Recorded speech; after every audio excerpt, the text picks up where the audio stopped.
Hey everyone, this is Katherine Kowalczyk with another episode of the Responsibility Quotient podcast. Thank you for joining in tonight. Today is June the 6th, 2024. And today I have a great guest on today. His name is Donald Lee.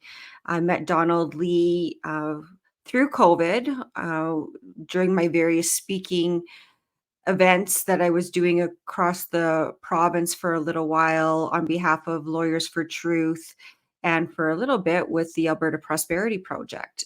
And I'd like to tell you about Donald. Donald is eclectic. He's a musician, teacher, band director, economist, power engineer, marketer, businessman, athlete, public speaker, and author. And we're going to talk about his new book tonight. He holds degrees in economics and education. He is an Albertan and spends most of his time and life in Fort Saskatchewan. Donald spent 2 decades in the fertilizer industry in many roles as laborer, chemical process operator, marketer, and new product developer with the research group. He made a midlife career change and returned to his first love, music, then spent 2 decades as a teacher and band director in various schools in Alberta, Kuwait, and Pakistan. Donald has written many books, including The Band Director's Lessons About Life and The Band Director's Pocket Guide to Spiritual Growth. When the COVID fraud turned life upside down, as it did for most of us, Donald looked deeply into what was really going on. The result was his groundbreaking and insightful book called What the Hell is Going On? The Web of Fraud That is Enslaving Everyone and How We Can Escape to Freedom. He followed that up with a companion volume that deals more with solutions to present the problems, both personal and global. It's called The Way Forward: How to Escape the Totalitarian Control of the New World Order and Heal from its Trauma. And I'd like to welcome Donald Lee here with me today. Hi, Donald. Hello, Catherine. It's a joy to be here with you and with our audience. Hello to everyone. Yes, thank you for coming. Before we get started here, I just want to add to the stage here a link to your website, and we'll do that again at the end of our podcast. But this is where you can find Donald and his books. It's called cominghomespirit.com, and we'll refer back to it later on. But thanks, Donald, for coming. Like I said, I met you a few years ago when I was speaking in and around Alberta with Lawyers for Truth and also with Alberta Prosperity Project. So, what brought you to the point where you thought you needed to write these books, in particular, What the Hell is Going On, and your new book, The Way Forward? Right. Well, I mean, in all my presentations that I do, I always explain that first because that's obviously first and foremost on people's minds. So when I retired from teaching in 2019 to become, a spiritual author and speaker, and my first book, The Band Director's Lessons About Life, is a little book of modern day parables inspired by little events that happened when I was teaching. At some point, I started writing these down, and we sometimes call them teachable moments. When you think this is the bigger lesson happening right here, the lesson I was trying to teach you. And so I started writing some of those little stories down and then turning them into parables and drawing a spiritual lesson out of each of them. And I published that book in December 2019. And of course, just after that, then the craziness happened. And in January and February of 2020, I went around Alberta a little bit and had some book launch events and book signings in bookstores and that sort of thing to try to sell some of my books because I'm not famous. So I can't just put a little message out there in the Twitterverse and have millions of non-followers, buying my book. So I've got to go around and actually talk to people about my books. So I started doing that. And in March of 2020, I was just in the middle of planning a cross-Canada book selling tour when the whole world shut down. And I Oh, was left with wow. 1,000 copies of my book in the basement and the $10,000 Visa bill I couldn't pay. And I thought, this is the flu. What the hell's going on? Little did, Donald, I said to my husband at the very beginning, they've just rebranded the flu. yeah, And that was in August of 2020. Yeah, so I agree. yeah, Yeah. yeah. Well, they kind of rebranded everything because like, everything was COVID, right? The flu was COVID, a cold was COVID, pneumonia was COVID. Like Well, if you had, and no symptoms was COVID too.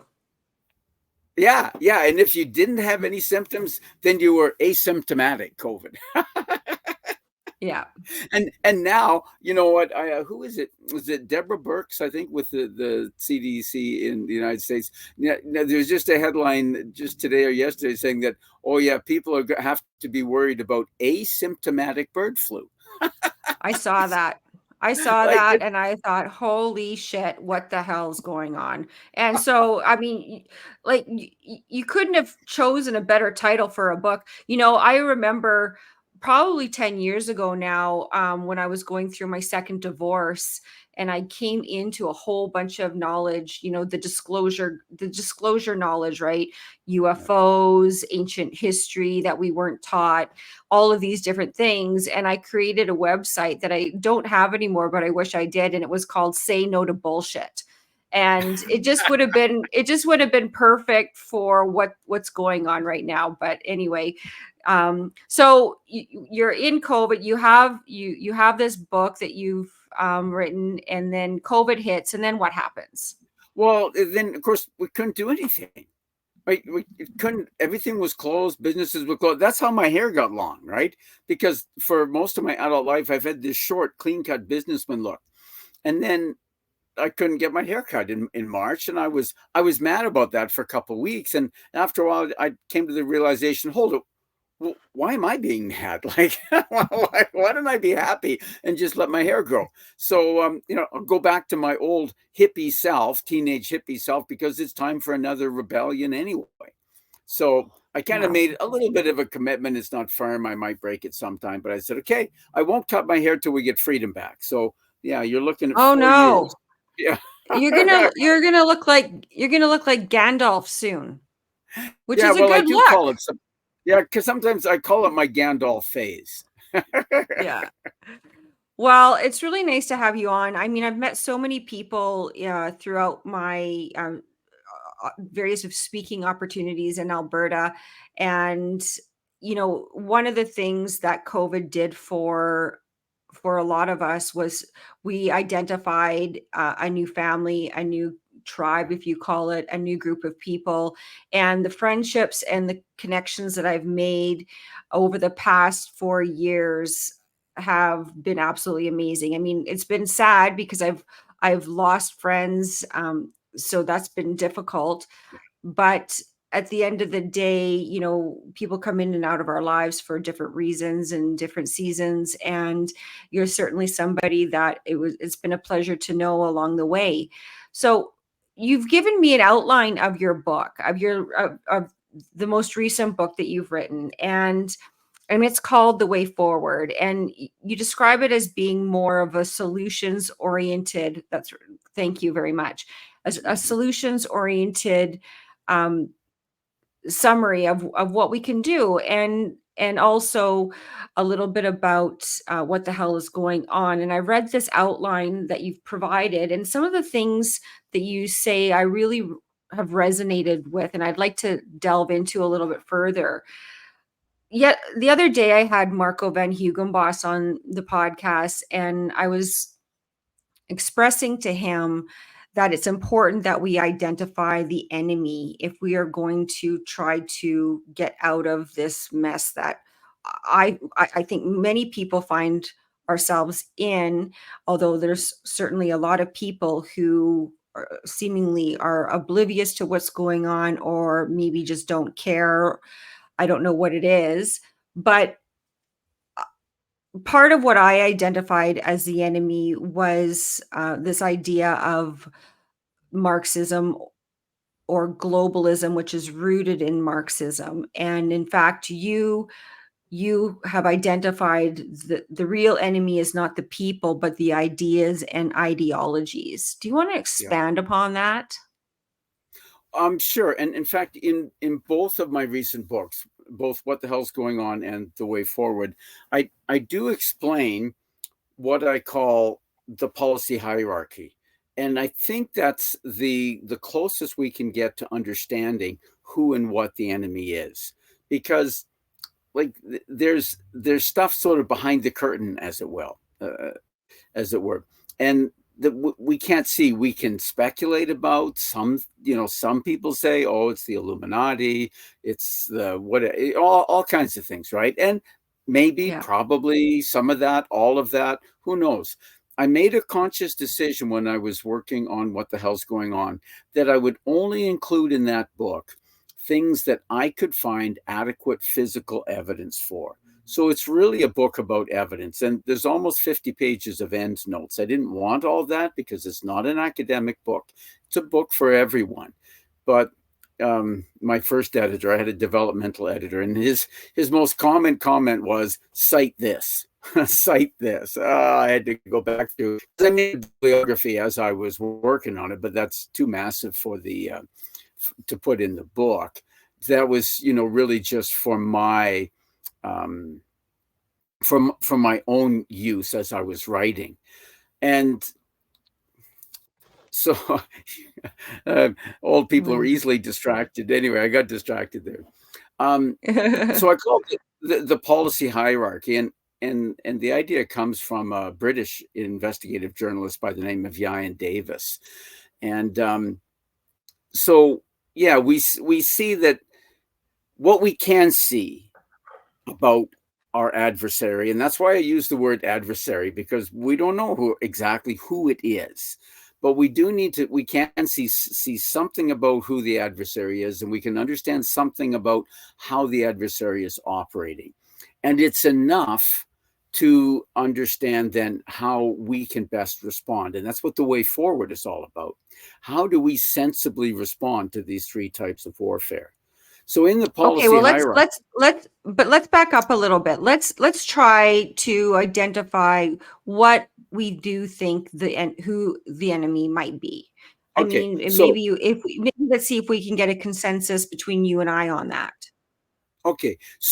what we can see, normally we think of governments in terms of the structure of governments, and that's how we're taught, right? We say, okay, we have the House of Commons, and we have the Senate, and then we have the Prime Minister, the Cabinet, and the Privy Council, and we understand the structure and the relationships between different sort of bodies within the structure of government.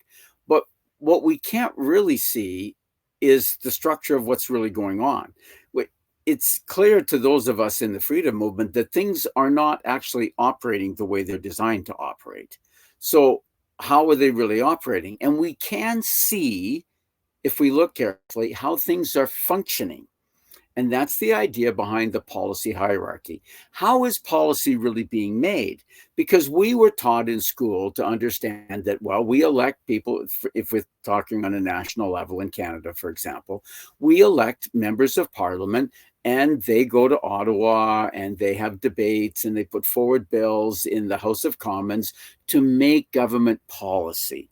And so it's our own representatives, our own members of parliament in parliament who make government policy.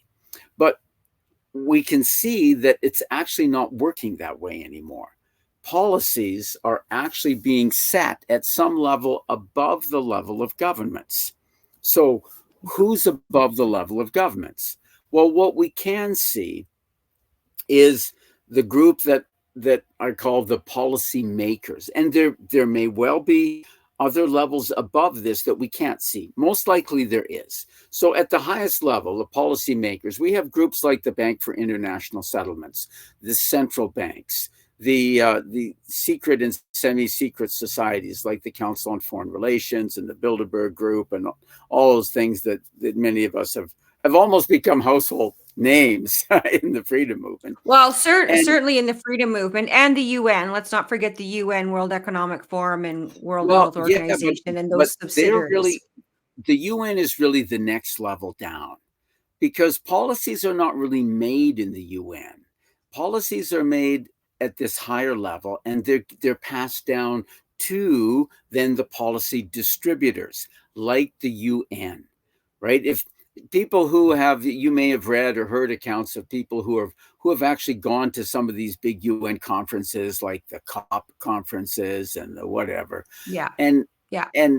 people who are kind of aware or astute to what's really happening there have come out realizing, hold it, we had these little meetings and we had these policy discussions, but in the end what we said didn't make any difference. The policy was already set before we went to that conference. The big conference is just window dressing, right? And Right. So rewards you for all. have these like Bilderberg and Council of Foreign Relations, and then would you say above that would you include the secret societies? Well, those are secret and Uh, semi-secret societies. okay. Okay.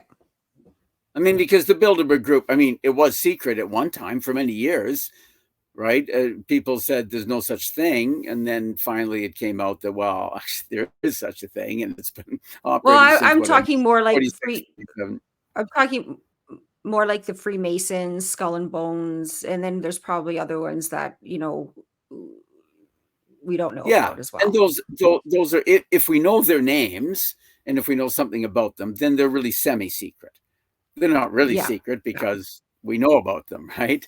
But there may well be other societies that we don't know about. I mean, John, what's his last name? In his book, The Council of 300, he said that there's the Council of 300 is above all of these groups. Maybe it Mhm. is. Maybe it is.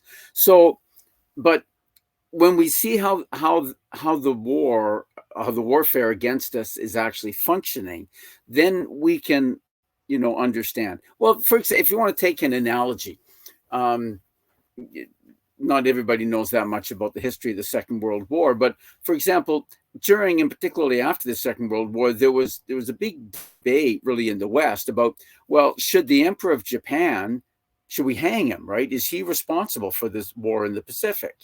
Or is it the generals? And I mean, ostensibly the emperor had all the power, but then people who've looked into how things were actually functioning, the emperor didn't have that much power, and it was the military, the army generals who had really kind of taken power away from the emperor, and he pretty much had to go along with it, with and so where power actually resides is often not where it seems to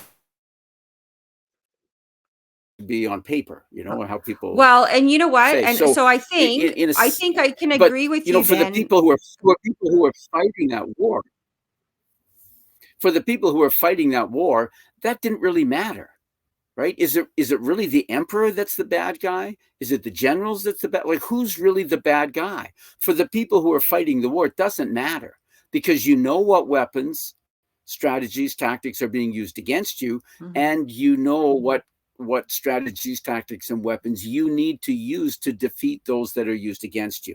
And that's the state that we're at. We can see the strategies, tactics, and weapons that are being used against us. And so we can formulate sensible strategies, tactics, and weapons that we can use. And that's what the way forward is about.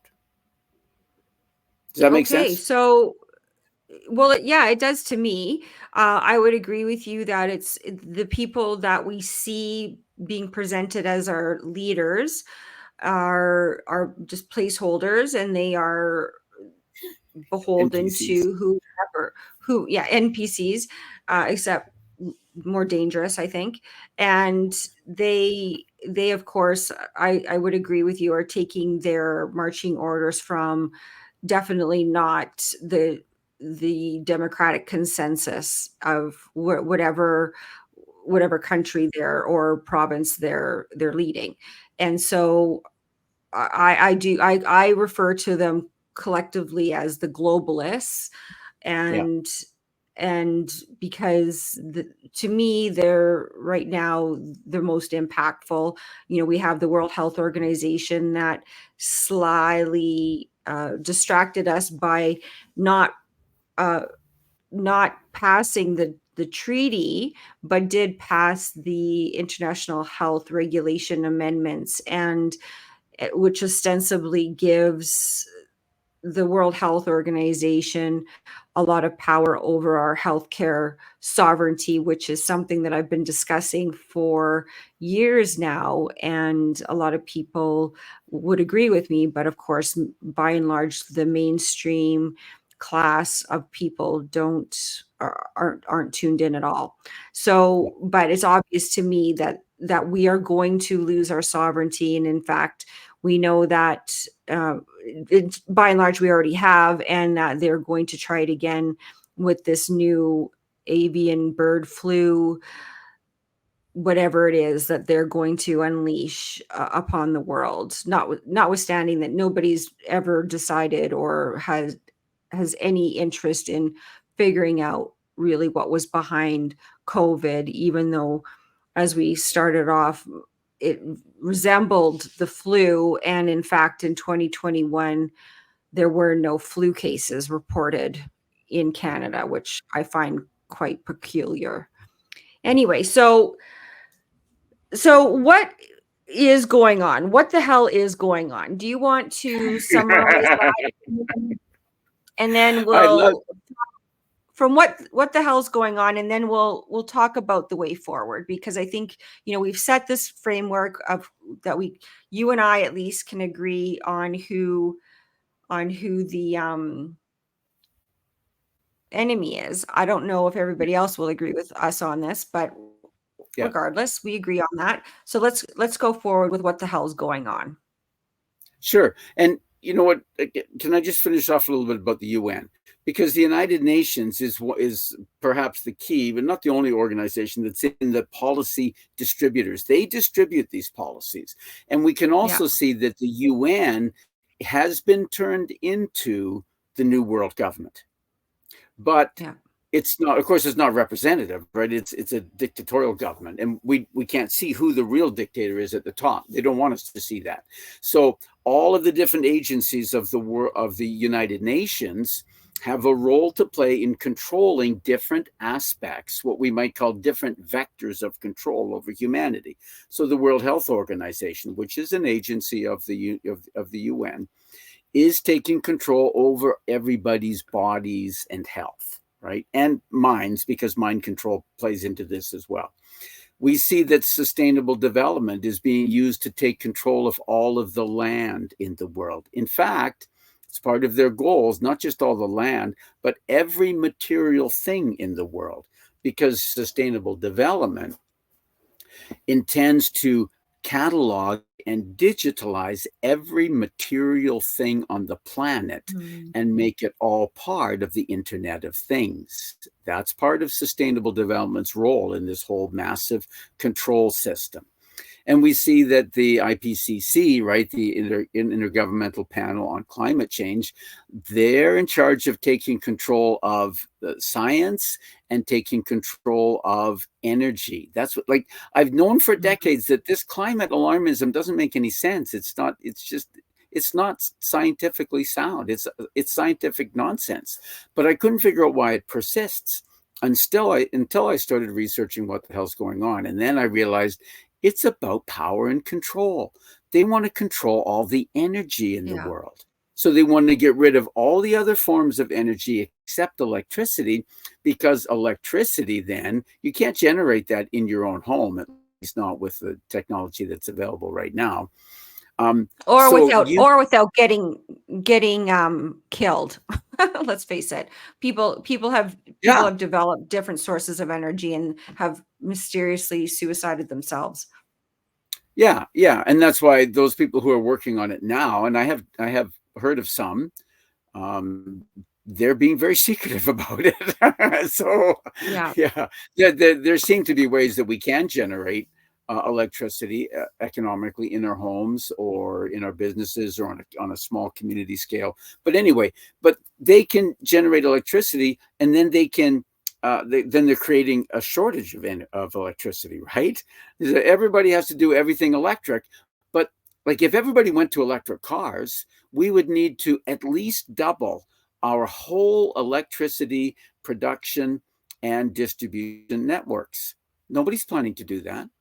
There's no plans Yeah. to do that. Why would that be? Well, if you understand that the idea is to create scarcity, because you can't control something that's abundant. You can only Right. control something that's scarce, and that's part of totalitarianism.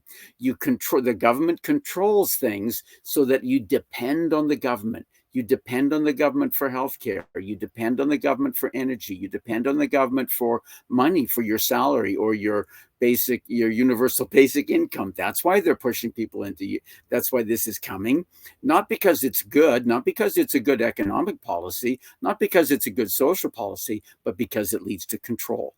It's all about Yeah. control. And the central bank digital currencies. Why do we need that? We don't need it. It's about control because they can control absolutely everything you do.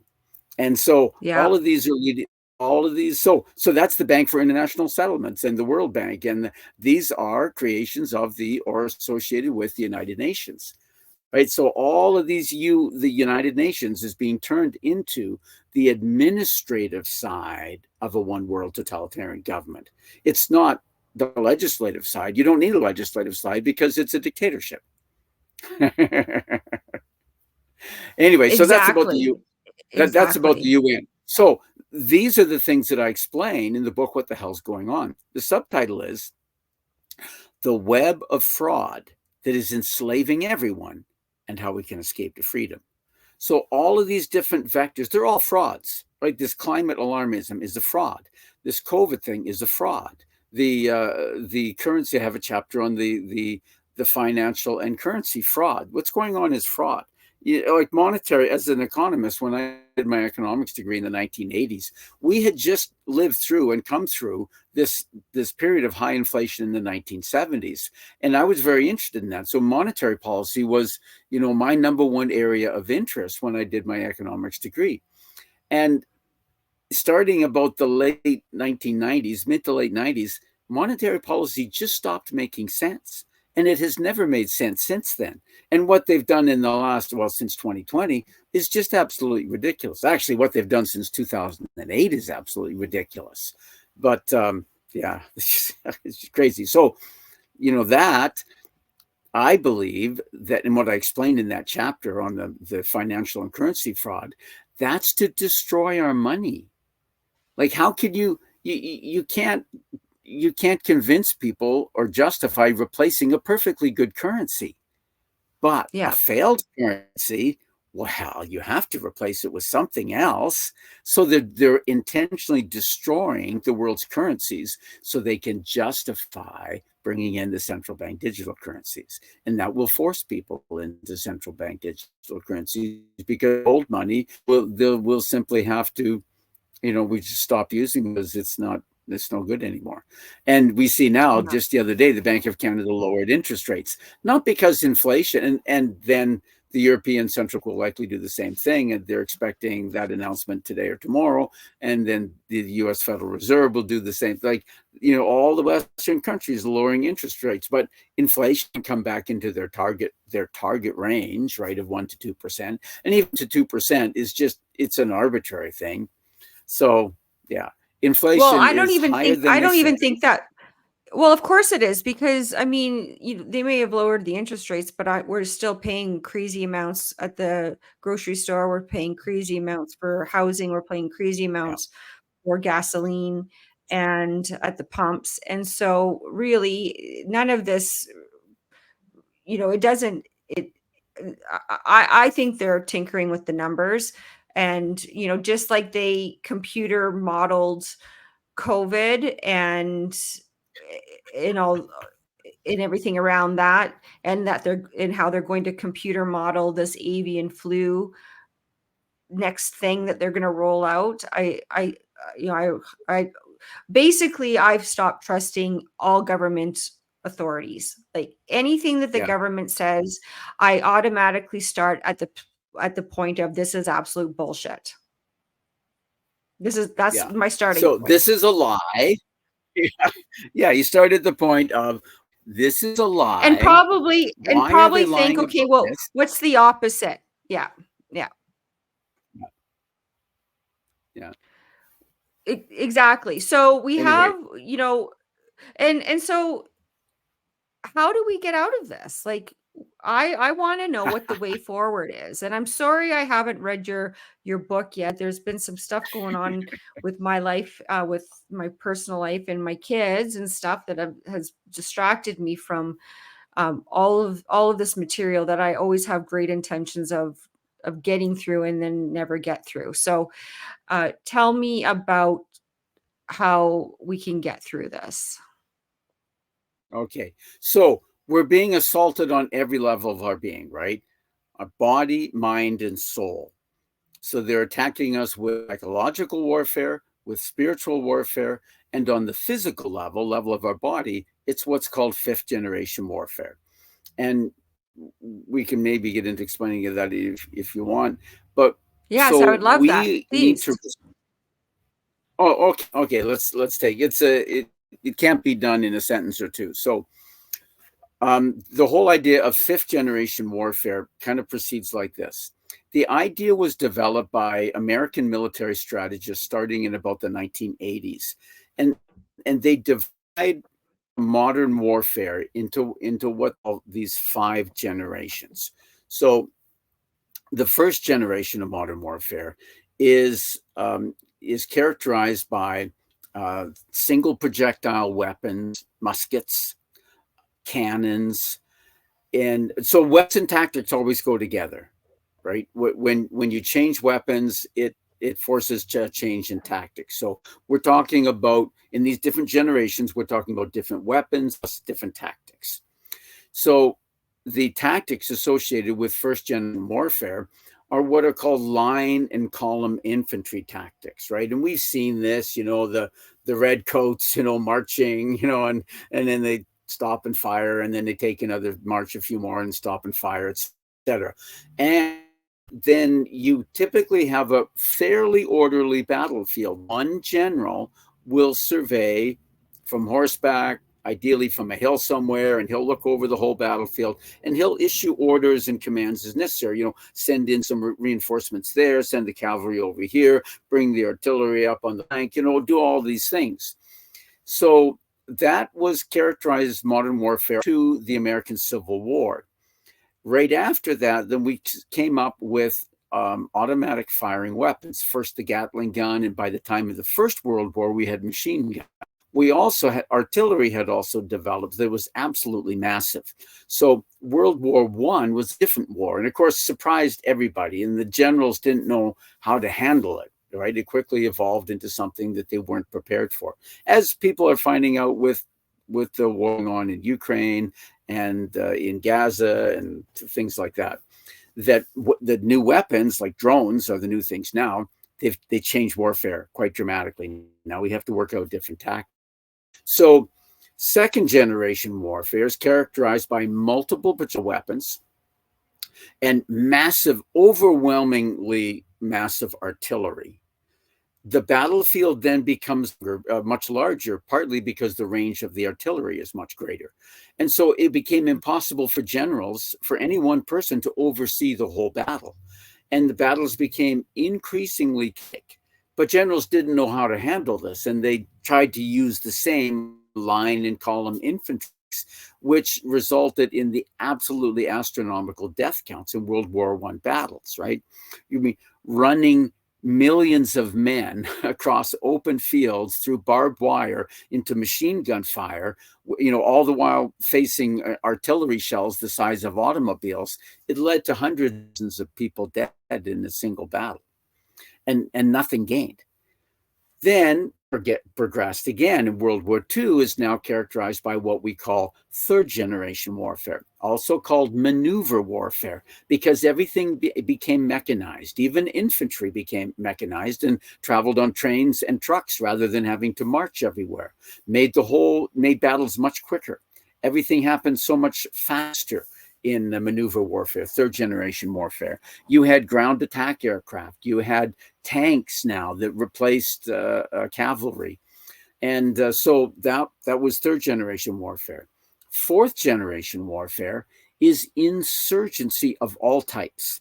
So think of the Vietnam War, where the lines now become blurred between combatants and civilians, right? Americans would never knew who was the enemy and who was the friend.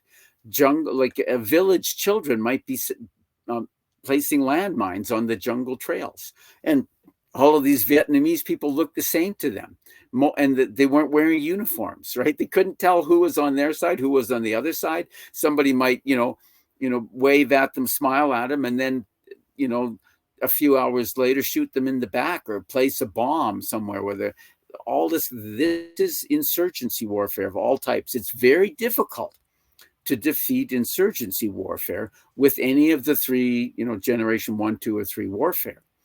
Then now, so everything becomes far more chaotic and in insurgency warfare. Now, 5th-generation warfare, it takes chaotic to an extreme. You don't even know, people won't even know they're under attack. People won't even know there's a war going on. And that's what we have today. We're in the midst of a Mhm. war, and most people don't even know it. And we That's can't tell right. who's on our side, who's not on our side. Your neighbor might turn you in for having, more than 6 people in your home, or for not wearing a mask, or like God knows, right? And 5th-generation warfare is non-kinetic. That is, doesn't use guns or bombs or tanks or airplanes. Uses all kinds Yeah, of other stuff. it uses a vaccine. That's one. That's one. That's It's one not weapon. funny. It's actually not funny. It's horrific, but I mean, Yeah. what else It how else do and you and react, right? it But is that's what what. they do. Yeah. Let me just take an aside there to follow up on that thought. That what I explain in the COVID chapters on in What the Hell's Going On is that the Americans came up with an evil twist on the standard strategy of biological weapons. So normally in biological warfare, the idea is that you develop some pathogen, either a bacteria or late. Viruses weren't used much because they were difficult to work with until this CRISPR gene editing technology came along, and then research on viruses kind of took off.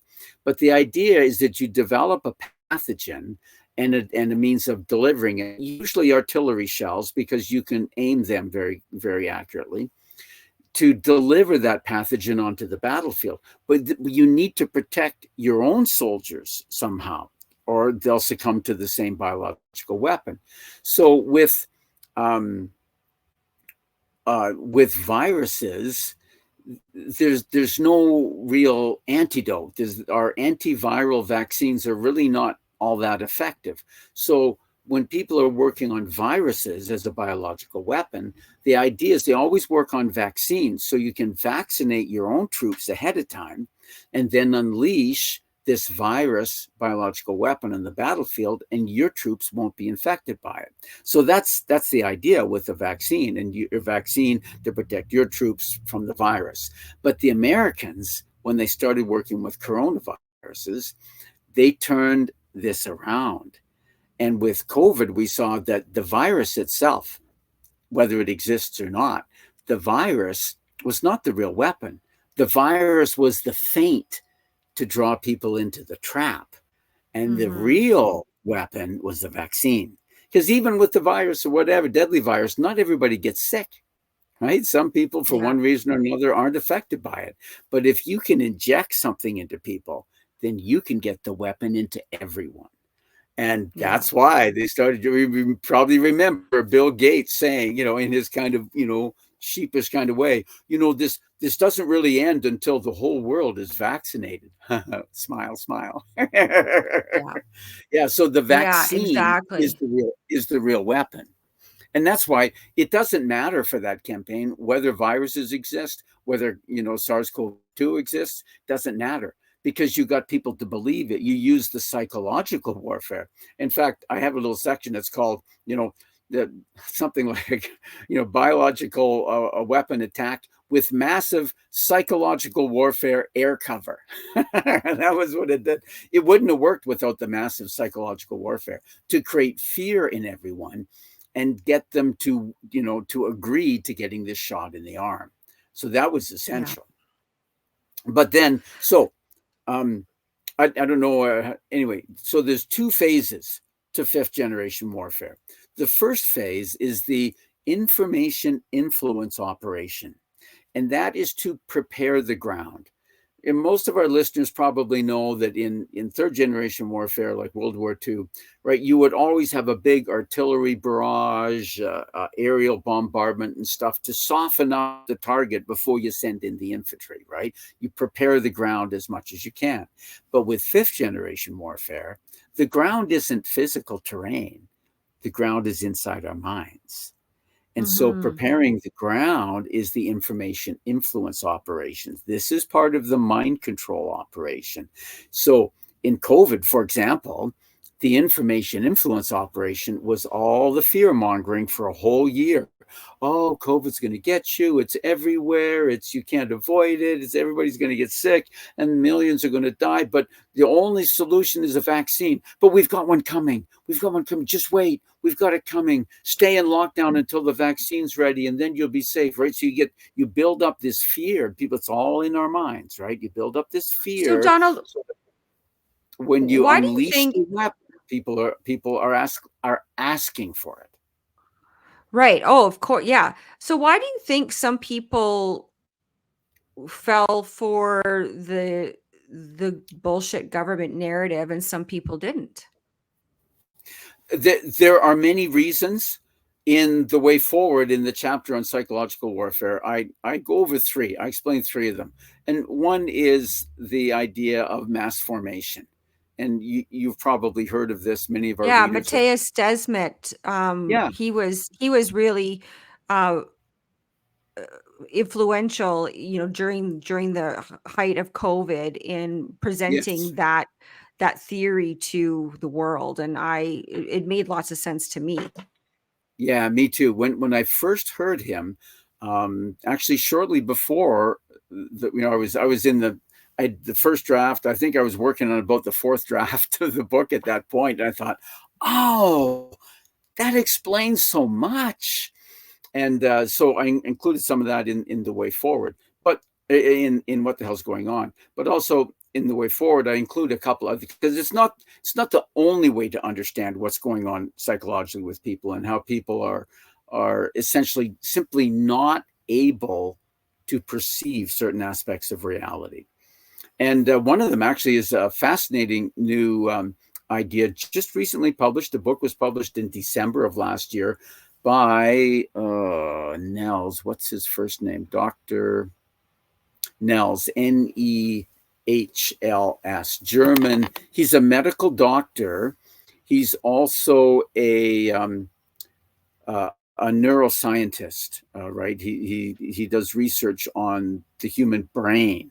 So his focus is not on the mind, right? Matthias Desmet is a psychologist. He's working with the mind, but Dr. Nels is looking at the brain, right? The organ of our body. And so his book is titled The Indoctrinated Brain. Have you heard about it, Catherine? I have, but I haven't read it. It's a wonderful book. It's a little bit more tedious, of course, than my writing because he's kind of an academic kind of a guy, and I'm not. But I summarize the main points in the chapter on psychological warfare. So he says the other things that were going on during COVID actually affected our brains, not just our minds, but our brains, the organ in our body, and it reduces our ability to process new information. And anyway, I probably can't really summarize it very well right now on the spur of the moment, but so I include that in the way forward. So there's many reasons. So one is mass formation.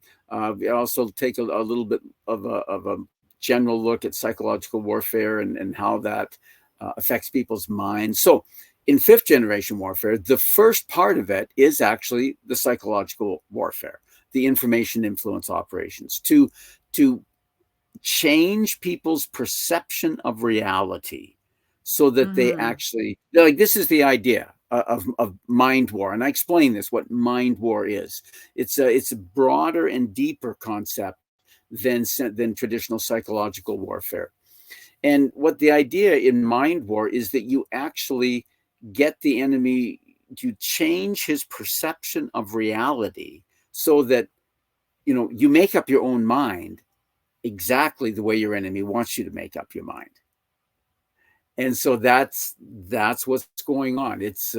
And there are thousands, I believe, certainly hundreds, but probably thousands of independent psychological operations going on at any time, overlapping in time and space, and targeted to various, sub demographic populations Yeah. and stuff. And these things, right? Yeah. They've helped immensely, Oh yes. push that forward, I think. Hmm. Hmm. I talk about that in the way forward too. That the main avenue for psychological manipulation and mind war is through screens. Yeah. And so, the to protect ourselves, we need to, severely limit our exposure to screens and deal with real people. And the other benefit of that is that our adversary controls the digital space. Right? What Yeah. would all the stuff we're doing, including what we're doing right now at this moment, this evening on StreamYard, that could be shut down. That can Yeah. all be censored and controlled and whatnot, by our enemy. But we can control the real relationships with real people in person.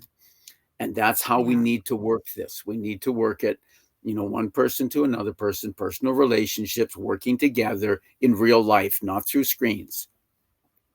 So so as part of it, I know that I'm uh working with a group of people, many groups of people, but to do that, to build community, right? To make Yep. sure that we have uh, a different method of communication that's not this normal Right. digital communication, building community so we have different sources for food, and that we have the ability to access different needs, things that we might need. And so Right. that's part of it. And then so I take it as part of the way forward. I, I think you're advocating as well to help build or to start building a parallel society. Absolutely. Yeah. And Because everything. what does that look like to you? Because, I think I don't disagree with you. I just think practically speaking, when if you understand the history of Marxism and communism and how that is rolled out, which is really what is being rolled out has its roots in those ideologies, and it's Yeah. worse than that because it's not left or right anymore. I think it's good and evil, and I think ultimately at the end it's a war between God and Satan. But if you take it from the political ideologies and certainly economic ideology that has we can learn from history by they're ruthless. They have no humanity, the people that believe this, and there's no compassion. And in fact, the people, they they do want to obliterate us, not to mention the fact that we have funding these entire programs. Bill Gates is a eugenicist, and really the goal for people like him at his level and above is the depopulation of our world. And so we have this problem, so that they want us gone. They want us to suffer and to make as much money off of us throughout our suffering as they can, in order to create the most amount of control and power and destruction and devastation along the way. How do you think this parallel society is going to work? And is it Well, actually possible? oh, I think it is, yes, and I think it's the only way forward, because everything, as we just kind of explained, everything, all the institutions and structures that we have in our society now are controlled and are increasing their level of control, and absolutely want to use that control to create scarcity of everything, so that we become dependent upon the government, so we do exactly what they say, and they'll end up, like you say, killing most of us and enslaving the rest. And the only way out of that control system is to build completely new structures to provide ourselves with everything we need, the basic necessities of life: water, food, energy, shelter, everything, right? Communication and opportunities for employment and whatnot. We need to build new structures so that when these other structures collapse, we have the nucleus of new communities, of a new, I call it the new Mhm. paradigm of community, how we're going to work together. Because we've had these democratic structures for centuries in the English speaking world, and we find that now they've been corrupted and turned into totalitarian control structures. So we need to go back to the drawing board and think, okay, how do we want to set up a community? How do we want to organize our relationships with other people, and in a way that ensures freedom for everybody? And this, again, affects and comes from every part of us: body, mind, and soul. So there's a spiritual dimension to this as well. How do we relate to other people? Which, leads again into, what I say in both books. And my little mantra is, in this spiritual war, our strategy is love, our tactic is forgiveness, our weapon is nonviolent non-cooperation.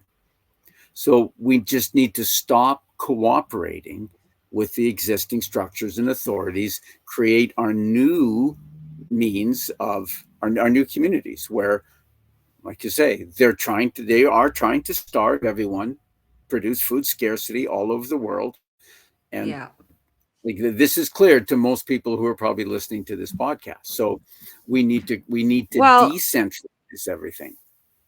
I agree. And, part of the message that I try to deliver when I was speaking and still do now is the idea of not complying, right? Simply don't comply, because when you don't comply, you do take their power away. And but for this to be extremely effective or even a little bit effective, you need the numbers from my perspective, and we just haven't had that. And this new round of tyranny that's on our doorstep, called the avian bird flu or whatever it is, that will certainly it'll be interesting to see how that evolves and how people react to it. I think by and large, most people are going to be convinced that, I don't know for sure, obviously, but it seems to me like it would make sense for them to make whatever it is that they're going to unleash onto us more lethal, in order to create the effect that they want, which is to get us to take the avian bird jab, Yeah. which apparently they've already created based on computer modeling, I understand, which is, that should raise red flags right away. But you have said that the solution is not to replace the people, but to remove the power. And to remove the power, you do that by, it's very simple, you don't comply. Yeah. However, it's not very simple, because we recognize that a lot of people, we're so intertwined and we're so reliant, obviously, we need, for instance, our bank account in order to get paid from our employer. And most employers aren't going to go along with not remitting their legally due income tax that they have to pay on behalf of their employee.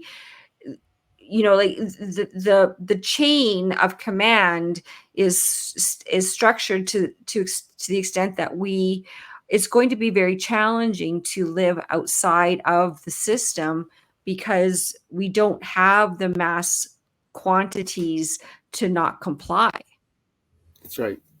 Well, that's why it's a process, not an event, right? So we Right. need to gradually look at ways that we can, and this is part of the important role that our groups, our freedom groups, play. We need to have, thousands of small groups. And one of the principles of fourth generation warfare, which is what we are doing, we're conducting a fourth generation insurgency war, again, in response to the fifth generation war that's being conducted against us. And so we need to think that way. We need to think in terms of warfare. Okay, this is an insurgency war, and one of the principles is that you need to make yourself untargetable, because we cannot be impregnable. So we don't want one big freedom group in Canada or Alberta or anywhere. We want thousands of small groups all over the place. We become untargetable. And in our small little groups, then we need to work on all of these things. Okay. And there's lots of groups. And as I'm going around speaking to groups, I'm, running into them. Groups all over are working on these things. How do we develop food security for our community? How do we develop another medium of exchange for our community? How are some of the ways that we can begin to extract ourselves from the existing systems and create our own systems and structures in our community? And every community can solve these problems differently. We don't need a one solution fits all. That's exactly what this totalitarian control system is trying to do. Like the World Health Organization is going to decide, what's healthy for everybody in the world, right? You can't decide on your own.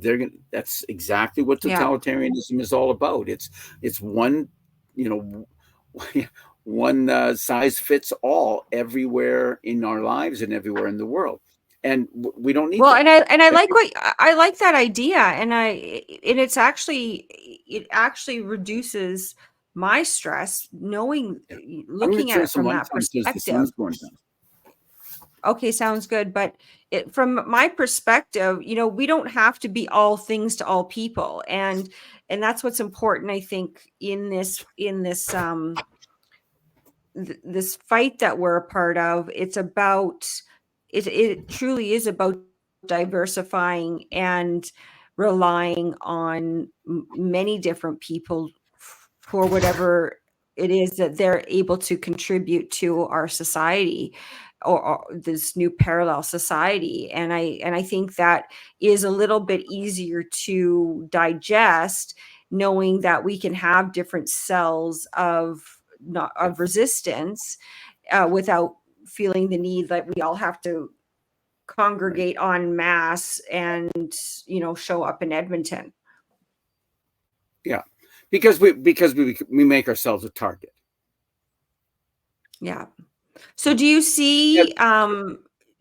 do you see part of the solution at all, like a political solution, or uh, do you see, within, I mean, I think what I'm hearing you saying as well is that, and what I've said about our courts, for instance, like people are wondering, why aren't we getting any traction within the courts and seeing, any good decisions upholding our rights and freedoms, et cetera. And we're kind of like, and I kind of say, like, we're fighting the system with the system.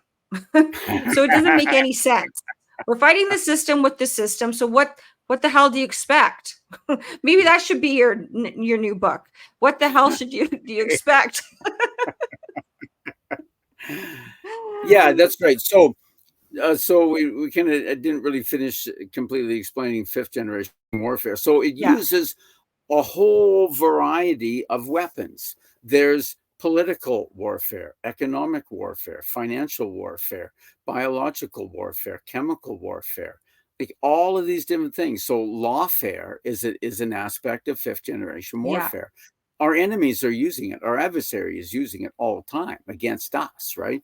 The Coots 4, this is lawfare, and it also ties into psychological warfare, because part of the purpose is to create fear in everybody else. So, I don't want to be thrown in jail for years and years and charged with conspiracy to commit murder over nothing, right? So everybody yeah, else is fearful. So it ties into the psychological warfare, creation of fear, and of course it's whatever. So yeah, we can use lawfare against lawfare, but like you say, understand that we're working in their system. And it's like dealing with a psychopath, because these people that we're dealing with really are psychopaths.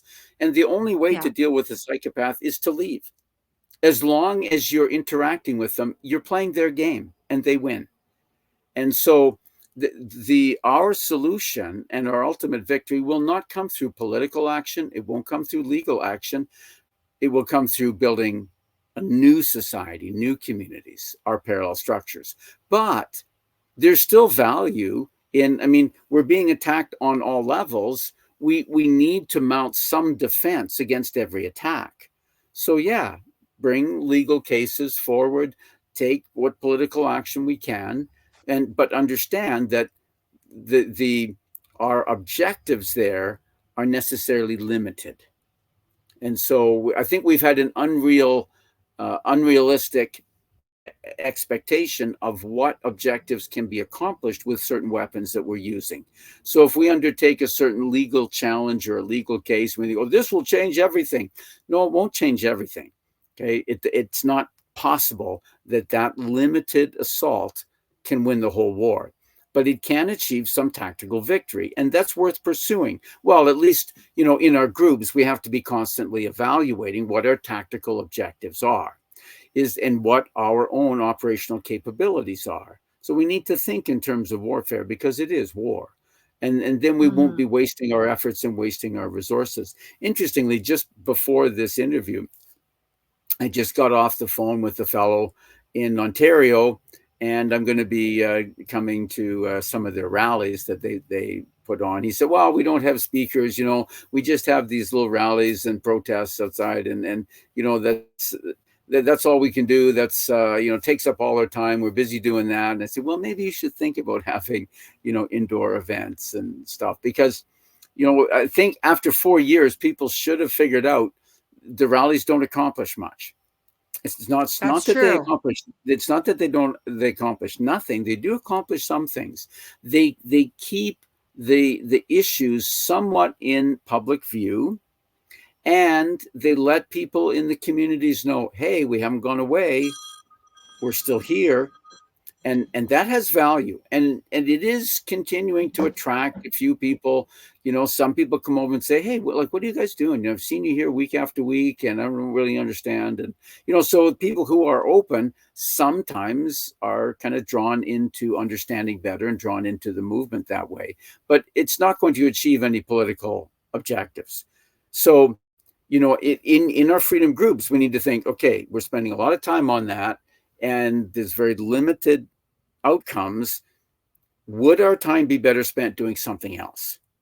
And Yeah. part of what And I'm I trying think to tell groups is, yeah, start building our parallel structures. Yeah, I think so too. And I mean, it's clear from to me. I mean, although I do have a passion for politics for some strange reason, but I do. And but at the same time, I've seen that it's way more corrupted than probably I ever thought or any of us thought. And it's right now quite impenetrable because we have these different layers, and the bureaucracy runs things, and the lobbyists and the corporate interests are really influencing our governments. And so I tend to agree with you that the way forward is to remove ourselves as much as we can from these psychopaths, because Yeah. and these power hungry narcissists. I'm a family law lawyer, right? And everybody who comes into my office for a consultation that gets divorced, I'm not kidding you, I'm not exaggerating. Everybody says that they're married to a narcissist. And it's and I go, yeah, yeah, you and everybody else.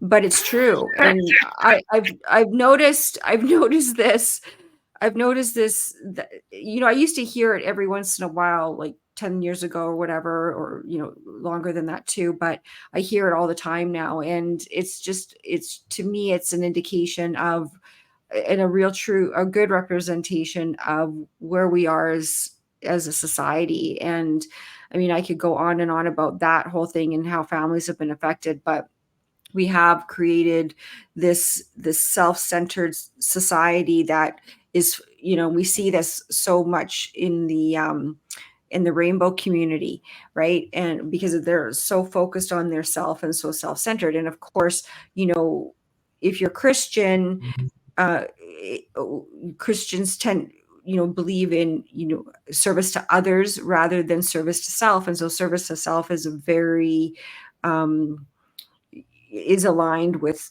a satanic kind Yeah. of worldview. And so, I can see all these parallels being weaved throughout our society. And so recognizing kind of where we're at, and then knowing what we can do, and that solution being to remove ourselves as much as possible. And in fact, that's what the Bible says as well. The Bible does instruct us to turn away from these people. And so we do have instruction, and we do have places to look for help and assistance. And I think your explanation about the enemy, who that is from a political perspective, like who in the world we can point to, what groups and organizations, and the ones that we don't know and the ones that we do know, and then trickling down to how that is impacting us from a spiritual, psychological, physical way is really fascinating. And I'm really looking forward to reading your book, and I hope that people pick it up. And I'm going to put up your page again so that people can see where to find it.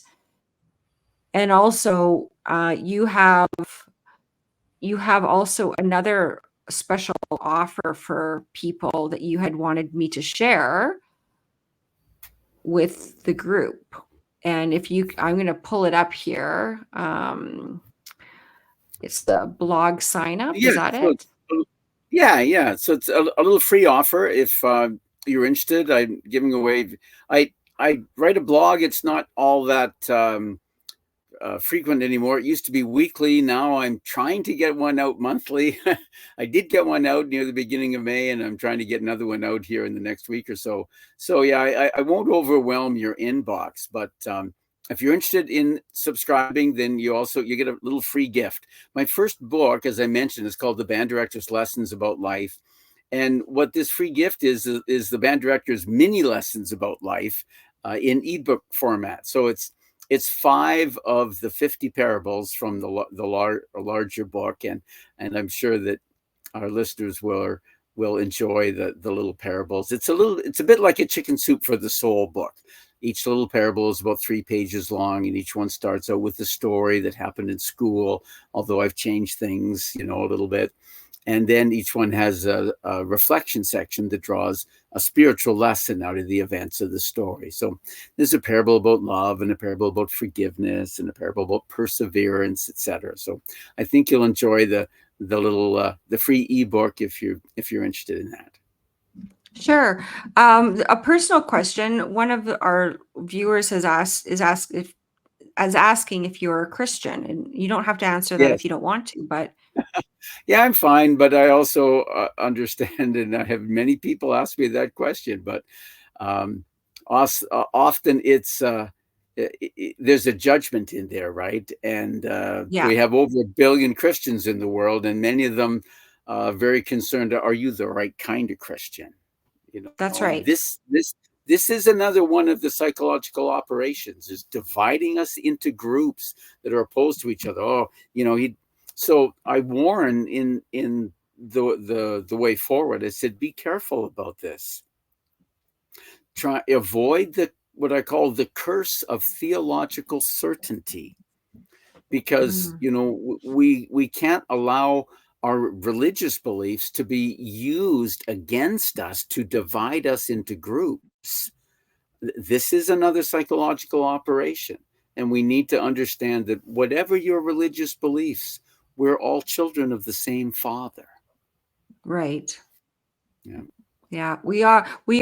However, it is good to recognize who people are, and boundaries are, they are a good self-defense mechanism.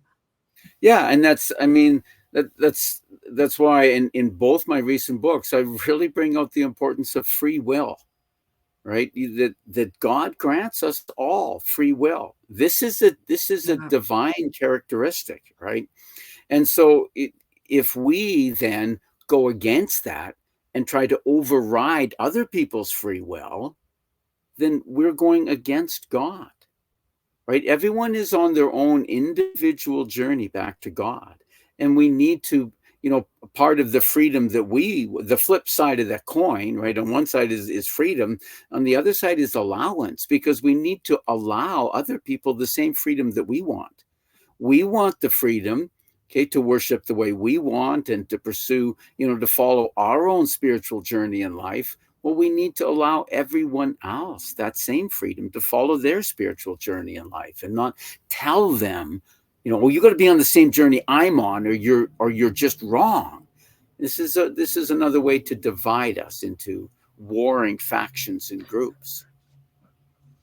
Well, we certainly are going to, when we do get out from, the backside of all of this, we're going to have a lot to dissect and learn from, and there'll be a recognition of what worked and what didn't work. And I hope I hope we're able to really learn from this experience that we've gone through the past 4 years. But if history does tell us anything, it's more likely to be lost again, because that's what's occurring now. But I don't want to be a pessimist. I want to be an optimist. To the extent I can, but I I think I'm mostly a realist. I think we're about to hit some very hard times, and I think Oh, that yeah. we need to, not sugarcoat it.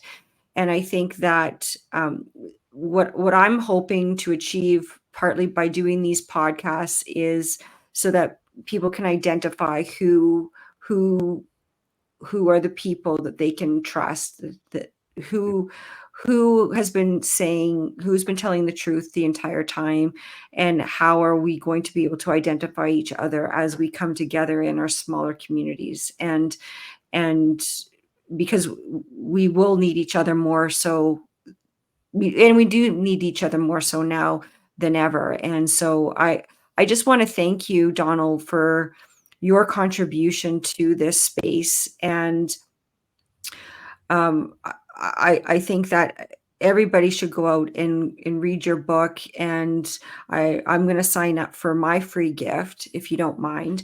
And I hope everybody does as well. I'm just cognizant of time here, and so I don't want to keep people too much longer.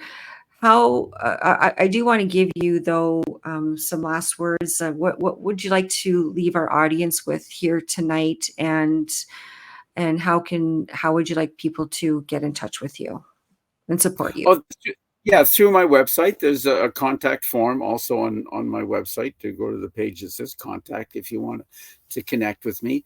And just in closing, then, why don't I follow up on something you just said, Katherine, and that we are going through a dark time.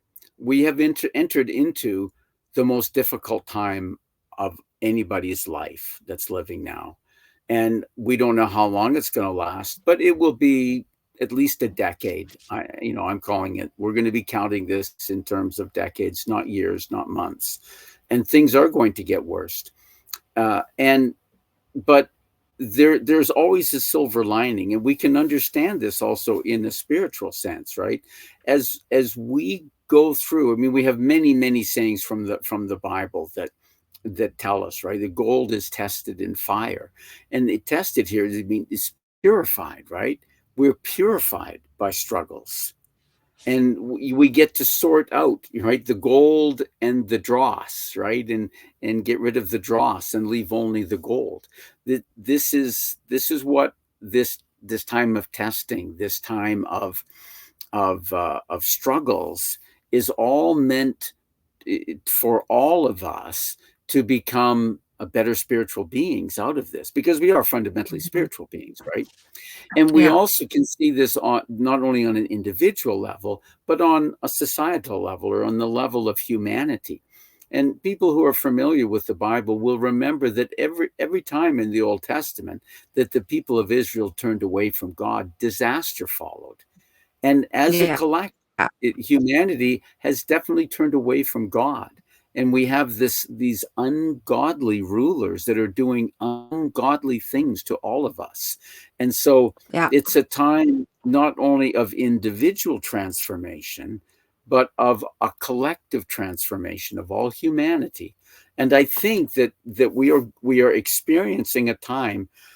As much as I'm a student and a lover of history, I think that we're experiencing a time that has never before happened in recorded history, and Mhm. that the world that comes out of this is going to be significantly different than the world that has been before, and the people who And I come think out of it's gonna be better, and I think it's gonna be, immeasurably better, yeah. and so, well, thank you very much, Donald.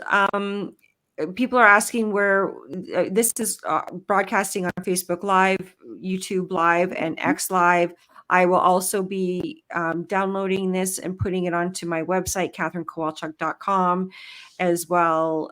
You can find it on YouTube and Rumble at Responsibility Quotient.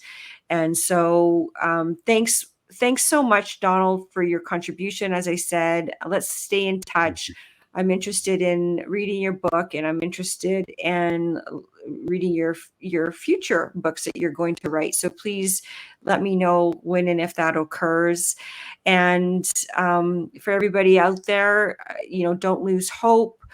And I think we do have people who are very wise that we can turn to, mostly God, and definitely turn to the Bible for guidance and instruction. And then second, the way forward and what the hell's going on. Because it's important that we go back to kind of like first principles in all of this, and and recognize that, of course, free will, but uh, recognizing this for what it is. It's a spiritual war. Left and right it's just a psyop. It's just a way to confuse people and pigeonhole people. But really, if we can look at it now from a good versus evil perspective, I think we're going to be a long way forward. Yeah. Right Okay, on. well, good night, everyone. We'll keep in touch and take care, everyone. Thank you. God Good bless you night. all.